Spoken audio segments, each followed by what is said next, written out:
day it falls on, like today, I have a hard conflict that I would miss every meeting if it's going to be this day of the month.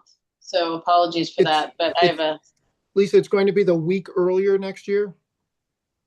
So I don't know if that helps okay. you. It'll be Well, So did, the this is a week earlier, so it's not the last week in the right month, it's the third. So is that third Tuesday. right? so yeah, I can't, I have a standing meeting with all of the United Ways of our state that I Hmm. have to be at. So Right. for example, today I have to Monica, leave one. 3 o'clock. 3. I could do that. Okay. Is that so that would work on the third Tuesday? I, Okay, ooh, Greg? that could get tricky. Why don't we look into that? Because I know we have some 3 o'clock meetings. Why don't we Um, do this? Why don't we circulate a survey Yeah. yeah, and see what we can coordinate? We have time to do this, so we'll circulate a survey, see what everybody's times are, and we'll try to figure out what works best. I want to make sure that we have everybody that we currently Yes. have being able to speak up, because I think we've got a good synergy going now, and I don't want to lose any voices. And I agree. I'm not trying to change it, just trying to make it more convenient. So, let's No, figure it out. appreciate that. We'll send something up. Okay, thank you. All right. So I heard Selah. I saw Greg. And Lisa, I heard you. So I guess we're all set. mhm. Yeah, we have Matt too, Okay. And Zani. Yeah. and Zani. Yeah. Okay. So why don't we call the meeting to order and start? Okay. Dawn? Sure, we'll do a roll call. Yes, please. Wendy Clark, Heidi DeWingert, Here. Timothy Hodges, Zani Inmatowski, Here. Commissioner Mascara Bruno, Here. Matt Puglisi, Here. Lisa Tepper Bates, Present? Greg Ugalde, Present. Sean Williams. We do have a quorum in attendance for the meeting. Great. Thank you. Okay, first up on the agenda is the resolution regarding financing for Cedar Point in Newington to be presented by Anna Connors. Yes. Hi. Hi, everyone. Cedar Point is a 2021 9% tax credit project located in Newington. And this is a request for permanent only taxable bond financing of $4.67 million at an interest rate of 7.04% for 35 years, amortizing over 40. Cedar Point is a new construction project that was completed last spring. It has two 3-story residential buildings plus a common area building, parking, surface parking, and a playground. All of the 72 units are LIHTC eligible, with income averaging for households up to 80% of area median income. And 15 of those units are reserved as supportive housing for very low income residents using HUD 811 subsidies. The site's near a fast track station in a commercial corridor, and rent up occurred throughout the spring and summer. And the buildings are now fully occupied, and we expect stabilized occupancy by February 1st. The development team is owner borrower is CP Owner LLC, and the developer is Dakota Partners, and their construction corporation is also the GC, so they're all related entities. Dakota experienced financial challenges over the last couple of years. I think they bit off more than they could chew, and they're selling much of their portfolio of properties now. Once they have permanent financing, they intend to market their interest in Cedar Point to a prospective buyer. We have had discussions with potential buyers, especially one who has a very successful track record working with CHFA and LIHTC deals. And any CHFA-approved buyer will be required to continue operating the development as a LIHTC property under all of the existing compliance requirements. The total development cost is a little over 33 million, and financing will include up to 10 million from the Department of Housing, 17 million in LIHTC net equity proceeds provided by Bank of America, and then the $4.6 million permanent loan from CHFA. Bank of America also is the construction lender in this deal. They provided $6.85 million for construction financing. The project, however, encountered cost overruns and time delays, and has experienced a large gap of a number of $1 million, and also negative equity adjusters from the Bank of America as tax credit investor. Bank of America initially was going to stay in as the permanent lender, but they decided to leave the deal. And let's see. And CHFA agreed to underwrite as permanent lender in concert with DOH, who was asked to fund the any balance of gap financing, which now is up to $4 million. So we are asking for permanent financing to this project, along with DOH's commitment of gap financing.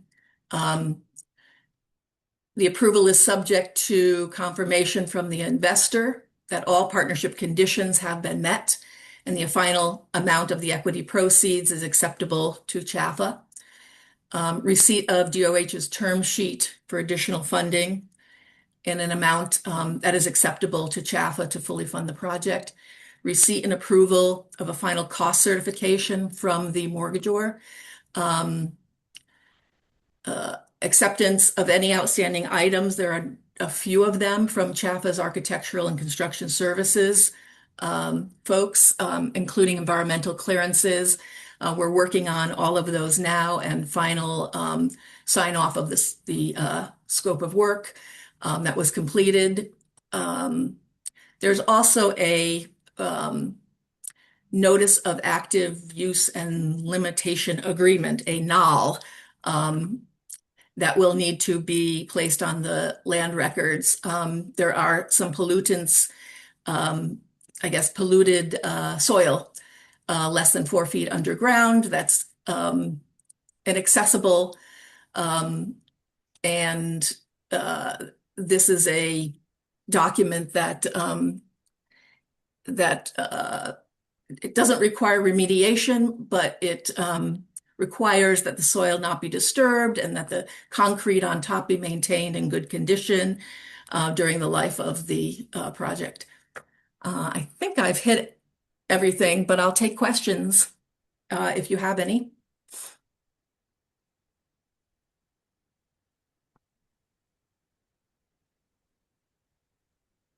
Just a quick question, Anne. Are we concerned about the fact that Bank of America is backing out? Does that give us pause? No, Lisa, we looked at this. They Dakota Partners approached us well over a year ago on this now.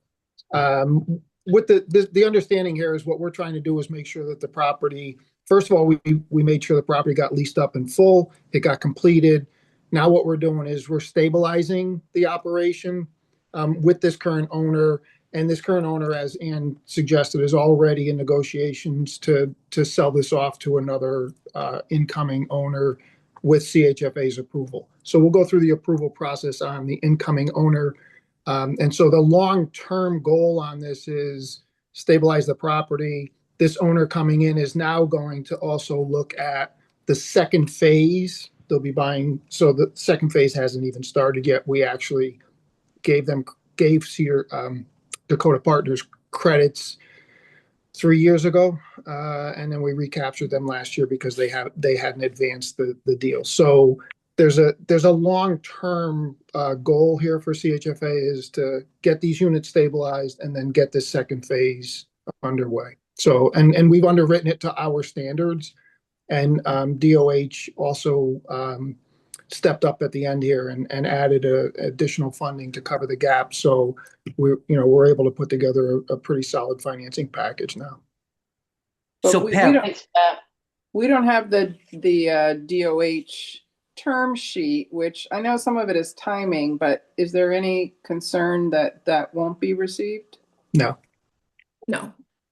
we fully expect that. It's not unusual at this point in the process. Yeah, I just don't know why we can't coordinate so that, we don't have it as a condition, but, For this one, the owner is still negotiating with Bank of America. They think that they might be able to gain back some of the negative adjusters, maybe up to 400,000. So we're kind of waiting for that to wind its way through before we have a final number of what DOH will need to come up with.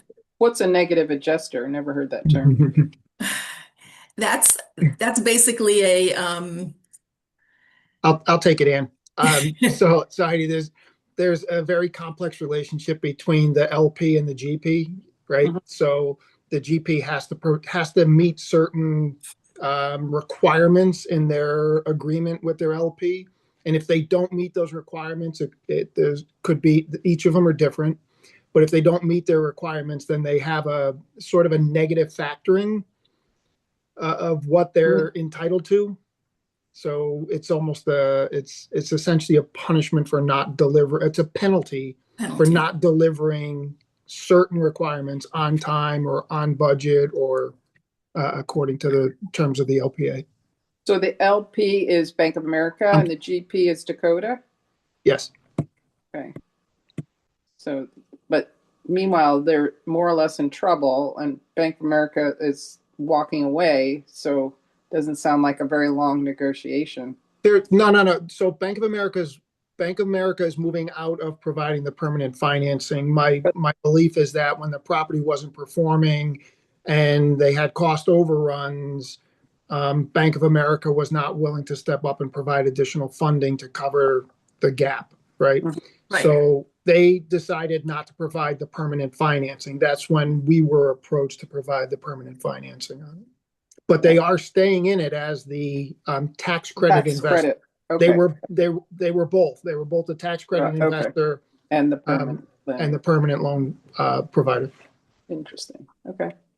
So just when you look at this and you look at the gap financing piece, but to cover any potential overruns or delays, again, even that soil that can't be disturbed could have some financial impact depending on what's needed there.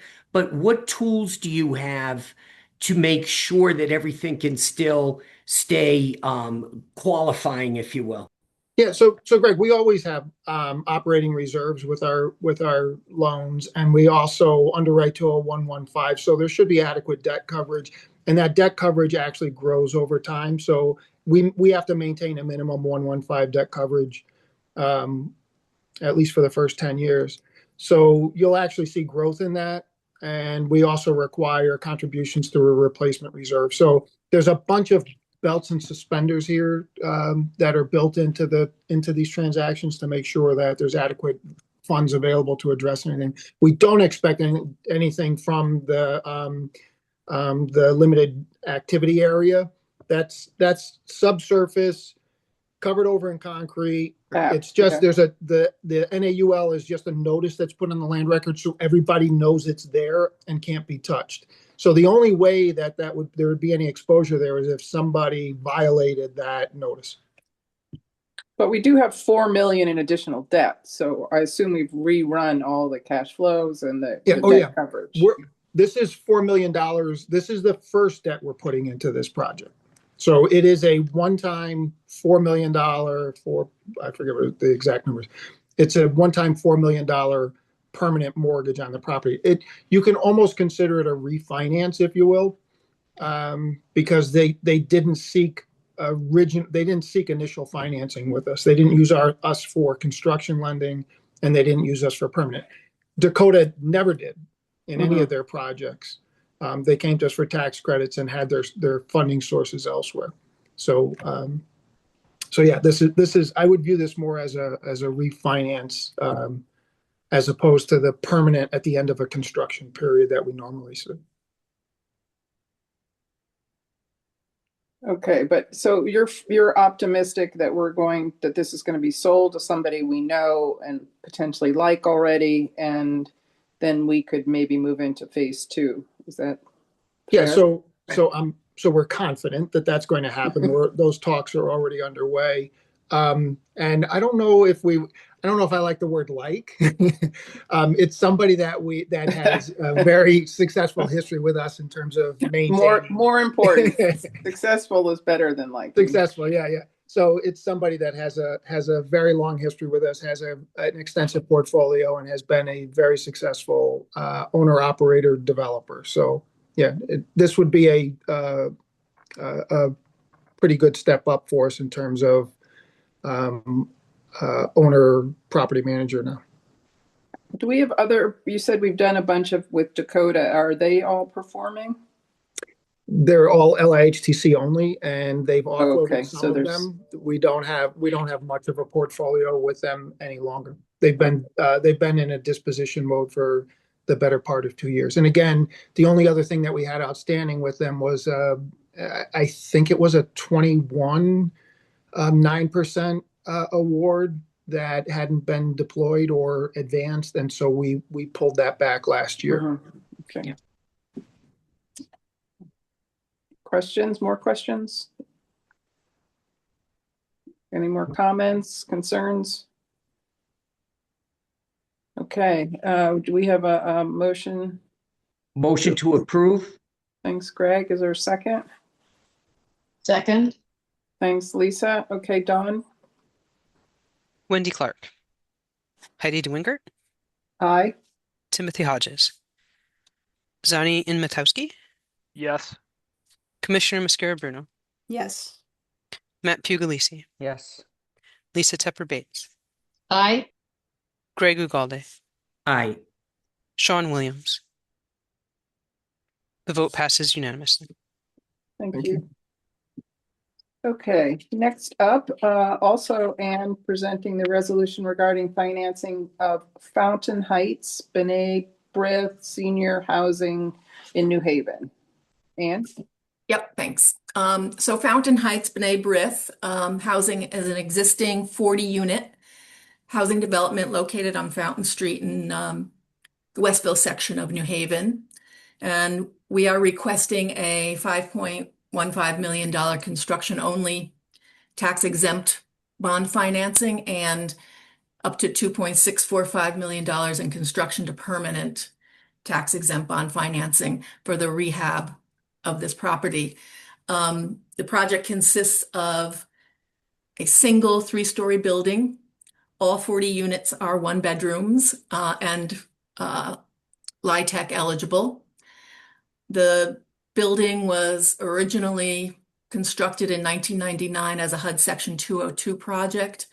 So all units are reserved for seniors earning less than 50% AMI at this time.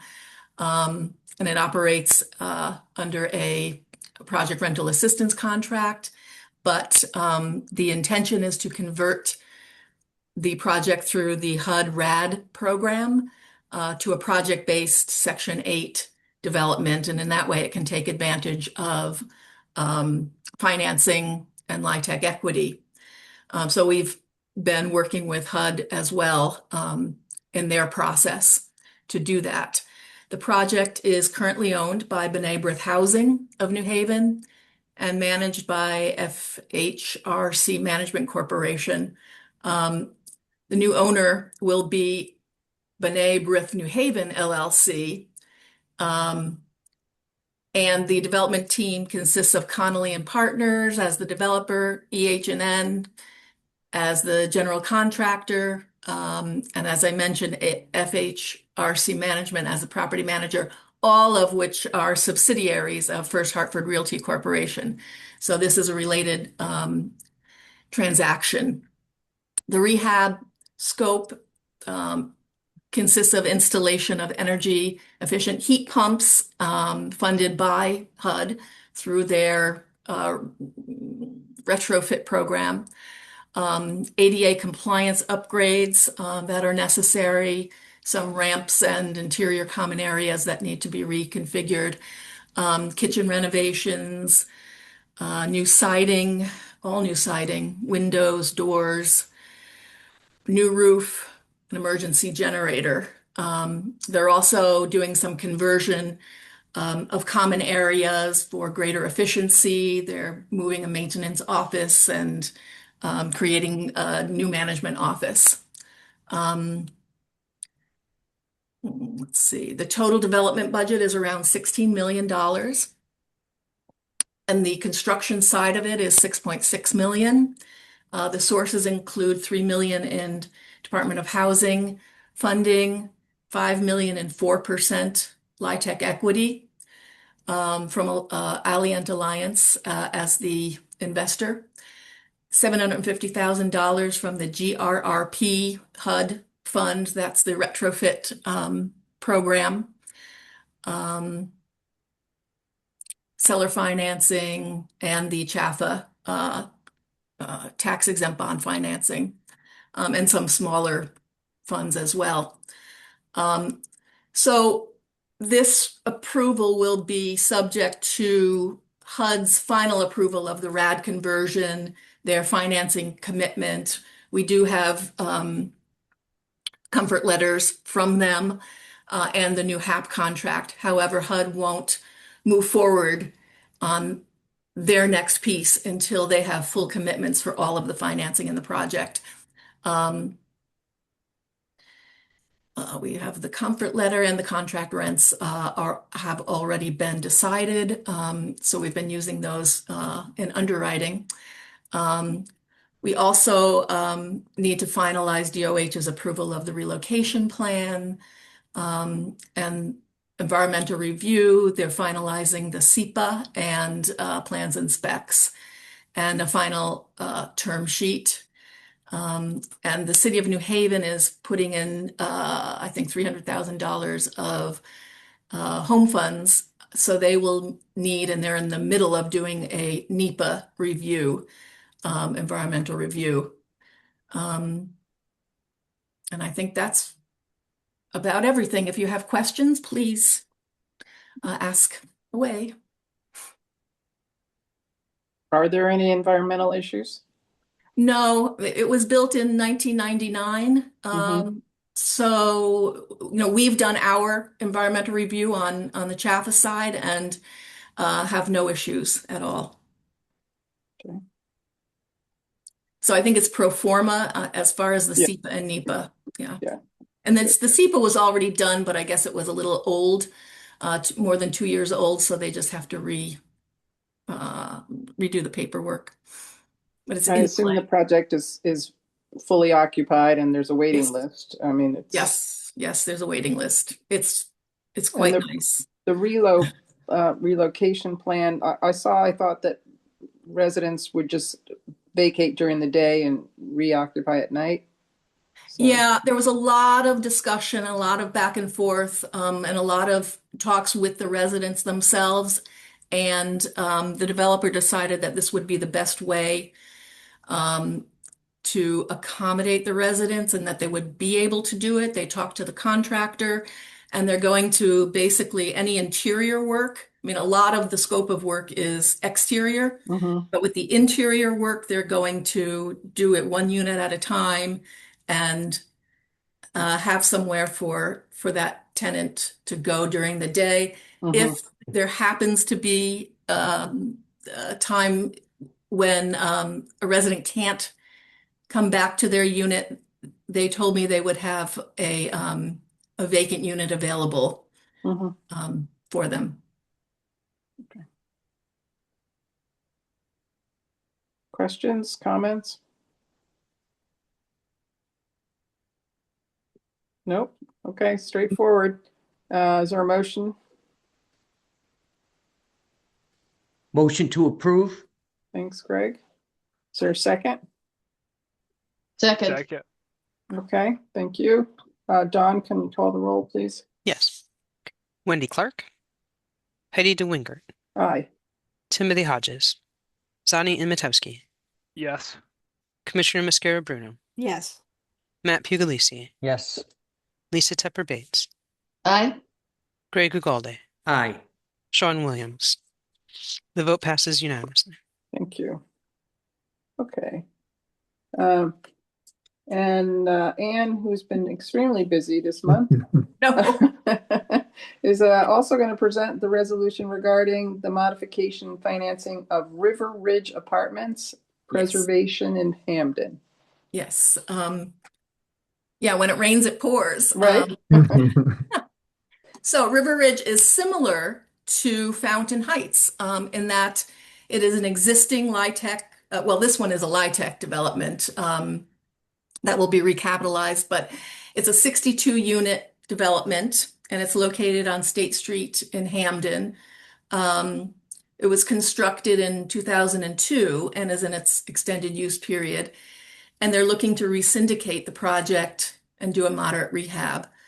So this is a request to allow an assumption of the existing current CHFA mortgage by the new ownership structure and also provide construction and construction to permanent tax exempt bond financing. The existing loan that was closed back in 2002, and I think there are about 17 years left on the term, will restart its amortization and mature coterminous with the new permanent loan. So this project is consists of 4 2- and 3-story residential buildings, kind of built on a hill. So there's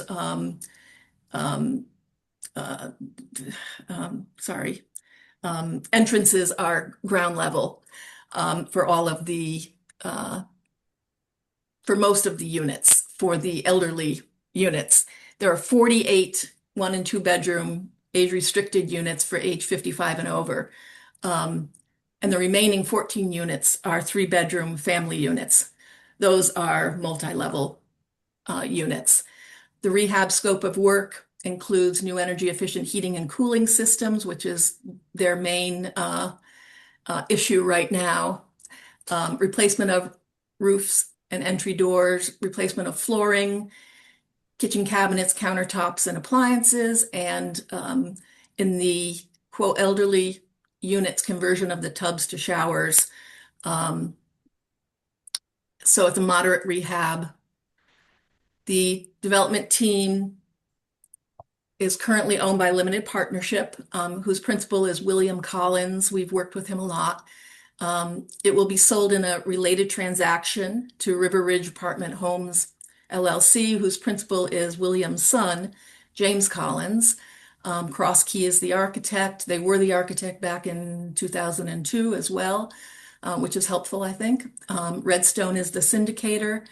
And MSC of Connecticut, who is an affiliate of the current owner and the will-be owner, is the general contractor.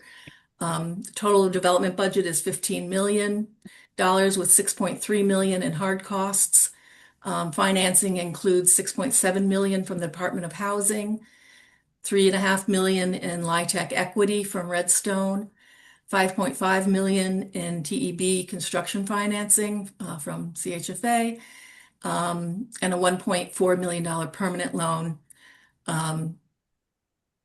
plus the assumption of the existing $1.6 million current amortizing mortgage. And there's also an existing DOH loan on the property of $822,000, which will continue to be deferred, assumed and deferred. The town of Hamden is providing a generous tax agreement, which starts at construction completion at $1,000 per unit. So significant savings there from the current tax bill. So the conditions that we will need to uh, provide before closing, receipt of the DOH term sheet, confirmation. Oh, again, the SEPA requirement from DOH is ongoing, and the relocation plan. So I'll take questions on this one. Do you envision any issues? No environmental No. issues for sure. No. No. Mm-mm. Bill's Just been very around for a long time. straightforward. Yeah, Bill's Mhm. been around for a long time. Heidi's Mhm. and I think you went out to the property that Oh, he did two of these 2 years ago with us. Same whole structure, Uh-huh. and those were in Hartford and East Hartford. And his residence there, I went and walked the properties with him. The commissioner was there. Nandini was there. The residents love this guy, and I yeah. think the Very good. same thing rings true here. He's got a Yes. presence on site. His son is very involved, is on site a lot. Good. Their end product is wonderful. Yep. They do this very efficiently since it's an their GC is an identity of interest. Mhm. So no, we don't have any concerns. We have a lot of confidence in Bill and his ability to perform. Yep. What, And he does how he does does it it without rental subsidies too. I mean, and the tenants that I met with, the residents just, yeah, we're so happy there. Yeah, it's a Incredible. good story. Greg, you had a Beautiful. question? Good. Yes, how does a deferment work in this situation? What will trigger the future payment and what are the conditions? At um Final closing. well it'll transfer to the new ownership at closing, but at maturity it's due with interest accrued. Right. And So is 40 the years from payment, now, 35 years from now, it'll be due with accrued interest. and I think what Greg is asking is on the assumed debt, will the payment immediately begin or is there a deferral period during the construction period? Oh, okay. No, this is structured to start re-amortizing at initial closing. Okay, so right away, Greg. So Yep. we'll modify the terms. We're going to stretch it back out. We're going to stretch the amortization back out again. Correct. Yep. And so that it matures at the same time as the new debt, and it will immediately begin making payments with the NOI the property will continue to generate. So Right.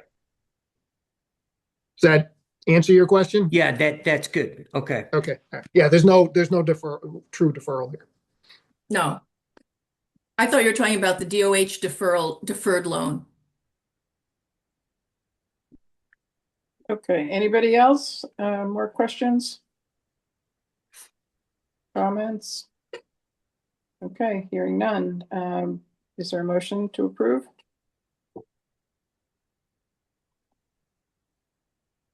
I'll make the Motion motion to approve? Okay, thank you, Matt. Is there a second? Second. Okay, thank you, Zani. Dawn, please. Yes. Wendy Clark, Heidi DeWinkert, Hi. Timothy Hodges, Zani Imitowski, Yes. Commissioner Mascara Bruno, Yes. Matt Puglisi, Yes. Lisa Tepper Bates. I heard from her that she had to drop off. Greg Ugalde, Yes. Sean Williams. The vote passes unanimously. Thank you. Okay. Next up is the resolution regarding the mobile manufactured home loan refinancing program to be presented by Lisa. Hi, good afternoon, everyone. Staff is recommending approval for the recapitalization of the mobile manufactured home loan program and an amount of $10 million from ITA or other available sources. Back in June 2024, the board approved certain revisions to the program to improve accessibility to acquire an affordable home or lower housing payments. Some of the more relevant changes included reducing the interest rate and removing the 20% down payment requirement. In addition to C4C administering the program, we added 5 more lenders from our participating lender list to offer the program. The revised program was launched on May 21st of this year, and in just under 6 months has proven to be extremely successful. CHFA has purchased 25 loans to purchase mobile manufactured homes in the amount of $3 million, and we have an additional 24 loans to purchase and one refinance in the pipeline for a total of almost $3 million. To compare with previous performance, in 2024, we only purchased 6 loans for almost $500,000, and in the first half of 2025, 10 loans for $1 million. It's also worth noting that over 60% of these borrowers had income at or below 50% AMI. The pipeline of closed and reserved loans encompasses 30 different mobile home parks across the state, as reflected on the attached map. I think that was it. If you have any questions, I'm. Well done. I mean, it sounds like this is a success.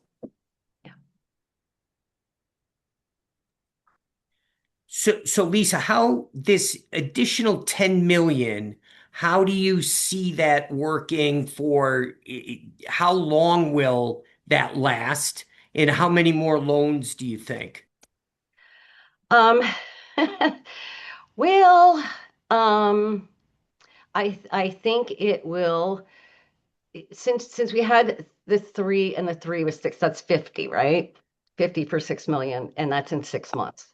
So it's not going to last a long time, but it's going to get us through. And I do think that there were some people, especially when the program first opened, that were holding some of the loans, waiting for the new program because they knew it was coming.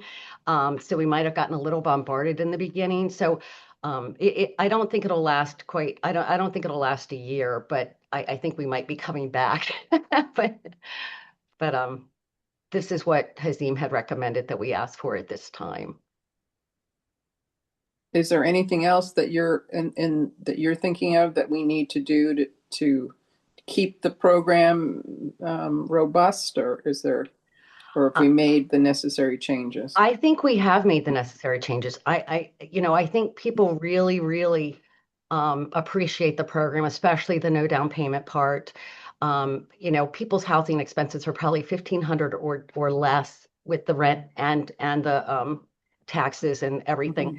I mean, it's a really good program, and I think that we hit the mark with the 150,000 max because our loan size, because our average is about 121. So I think we've done really well with the program. I think that the changes were very successful. Unless the market changes, I don't see anything that we really need to do to improve the program further, because I do think that we've kind of hit the mark. We've hit the sweet spot. We've gotten the people, lower income people, into these homes with very little money out of pocket. Even though they still have to pay closing costs, it's still less money out of pocket, and it's been very, very successful. I'm pleased with the outcome so far. And I assume you would tell us if there was any uptick in delinquencies or slow payments. Correct. And we don't have, not yet, but it's only been open for 6 months. Right. We do treat this as a manual underwrite loan. So it's not like run through an automated system. It's sort of like the old way when you just looked at a person's credit and their income and their payment history on their debts and whether or not they really, and we try to be as flexible as possible, but we also want to be responsible. Great. Anybody else? It's just very encouraging to see the impact that a program of this size can have. Yeah. Yeah, it's good. Agreed. I forget how many mobile home units are in Connecticut, but it's not an insignificant number. So if we can, make it more affordable and more attractive, I think it's terrific. Okay. Any other questions, comments? No. Okay. Do we have a motion?